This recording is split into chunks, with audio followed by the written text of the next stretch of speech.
rhino poaching is surging across Africa as tourism and crucial funding plunge. Conservation areas can no longer afford to pay security and park rangers to protect the vulnerable animals. This comes, of course, as coronavirus cases increase across the continent. Our Debora Patta takes a closer look. As many African nations have battened down the hatches and gone into lockdown, there are growing fears that poaching could be on the increase in some countries. And to make matters worse, the entire wildlife tourism industry has come to a standstill.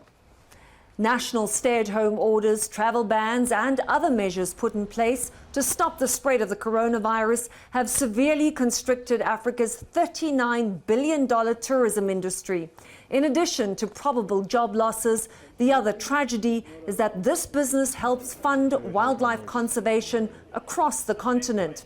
A rhino rescue organization in South Africa is responding to at least one rhino poaching incident a day since this country went into lockdown, and in neighboring Botswana, usually one of the most protected places for wildlife, there have been at least 6 rhinos poached since that country closed its borders.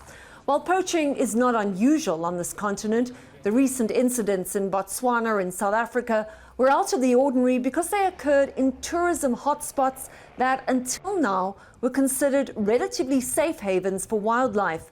Usually this time of the year, these reserves would be full of tourists, and as a result, the animals are not only protected by rangers, but by the presence of visitors as well. In the East African country of Kenya, there are fears that the collapse of the tourism industry there could result in massive layoffs of staff, which in turn would also threaten the protection of wildlife. But there is some good news in all of this. In South Africa, conservationists and rangers are deemed essential workers. And whilst poaching may be on the increase in some parts of the country, in South Africa's biggest game reserve, the government-owned Kruger National Park, where anti-poaching patrols continue as normal, the slaughter of rhinos has actually decreased since the national lockdown. Debora Patta, CBS News, Johannesburg, South Africa.